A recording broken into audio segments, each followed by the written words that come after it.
कार्तिक महात्म 9वां अध्याय। पूजा शुरू करने से पहले हम अपने गुरु महाराज जी का ध्यान करेंगे। गुरुर् ब्रह्मा गुरुर्विष्णु गुरुर्देवो महेश्वरा गुरुर् साक्षात परब्रह्म तस्मै श्री गुरुवे नमः। इसके बाद गणेश जी महाराज जी का ध्यान करते हुए उनकी कथा का श्रवण करेंगे। कथा सुनने से पहले अपने हाथ में चावल फूल कुछ भी अपने हाथ पे रखना चाहिए और कथा सुनते समय हुंकारा जरूर भरना चाहिए।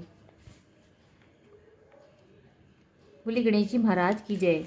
एक बुढ़िया माई थी, वह मिट्टी गणेश जी की पूजा किया करती थी। रोज बनाती थी, रोज गल जाते थे। एक दिन बुढ़िया ने देखा कि एक सेठ का मकान बन रहा है। मैं मिस्त्री के पास गई और बोली, भैया मेरे पत्थर का गणेश गढ़ दो। मिस्त्री बोला कि जब तक हम तेरे पत्थर का गणेश गढ़ेंगे जब तक पूरी दीवार नहीं चलेंगे। बुढ़िया बोली कि राम करे तुम्हारी दीवार टेढ़ी हो जाए। ऐसा कह के बुढ़िया चली गई। शाम को सेठ आया तो उसने पूछा कि आज कुछ भी काम नहीं किया। तो मिस्त्री बोला कि एक बुढ़िया आई थी, कह रही थी मेरा पत्थर का गणेश गढ़ दो। हमने नहीं गढ़ा तो कह गई तुम्हारी दीवार टेढ़ी हो जाए। तब से दीवार टेढ़ी हो जाती है, ढानी पड़ती है। सेठ ने बुढ़िया को बुलवाया और कहा कि हम तुम्हारे सोने की गणेश जी गढ़वा देंगे, तुम्हारी दीवार सीधी करा दो। सेठ ने बुढ़िया को सोने की गणेश जी गढ़वा दिए, उसकी दीवार सीधी हो गई। जैसे सेठ के बीड़े काम सीधे करे ऐसे हम सबके करना, कहते सुनते हुंकारा भरने वालों के करना। बोली गणेश जी महाराज की जय। कार्तिक महात्म 9वां अध्याय।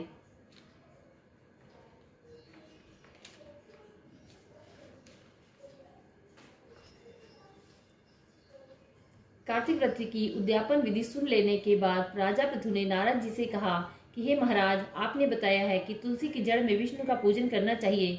मैं जानना चाहता हूँ कि तुलसी का महात्म्य क्या है, तुलसी हरि को कैसे प्रिय हुई। आप सर्वज्ञ हैं, अतः मेरे प्रश्न का उत्तर दीजिए।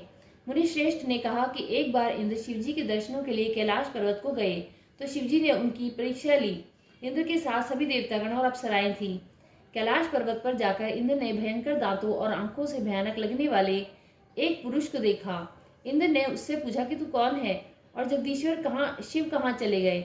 हे राजन, इस प्रकार इंद्र के बार बार प्रश्न करने पर भी जब उसने कोई उत्तर नहीं दिया तो इंद्र ने क्रुद्ध होकर कहा कि मेरे बार बार पूछने पर भी तू उत्तर नहीं दे रहा है, अतः मैं तुझ पर वज्र से प्रहार करता हूँ।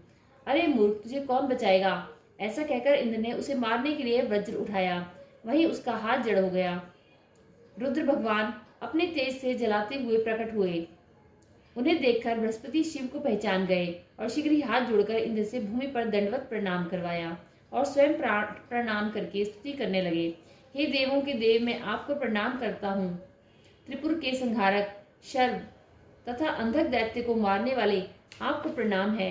जब बृहस्पति ने स्तुति की तो शिवजी अपनी उस नेत्राग्नि को शांत करते हुए बोले, ये हे ब्राह्मण, तुम्हारी स्तुति से मैं प्रसन्न हूँ। इस समय इंद्र को जीव दान करने से तुम्हारा नाम जीव हो जाएगा। बृहस्पति ने कहा कि हे